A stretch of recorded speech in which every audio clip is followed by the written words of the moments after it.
મીઠાઈ હાઉસમાં ભર બપોરે માખીઓના આક્રમણથી એક પેંડો, એક જલેબી તથા ભજીયાનું કરુણ મોત. ચટણીઓ આખી રાત રડતી રહી. લાશો પોસ્ટમોર્ટમ માટે અમેરિકા રવાના કરાઈ.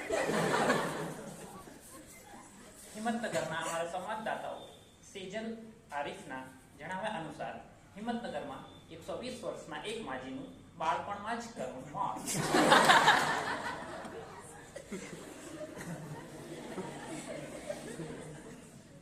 તાજેતરમાં ભારતના વડાપ્રધાન શ્રી નરેન્દ્રભાઈ મોદીએ અમદાવાદના ગાંધી આશ્રમની મુલાકાત લીધી હતી, જ્યાં તેમના પગમાં કાંટો વાગતા તાત્કાલિક નવજીવન હોસ્પિટલમાં દાખલ હતા. જો કે તેમની તબિયત હવે સારી છે, પરંતુ પત્રકારો સાથેની મુલાકાતમાં તેમણે જણાવ્યું કે મને આમાં પણ પાકિસ્તાની કુખ્યાત સંસ્થા હાથ હોય એમ લાગે છે.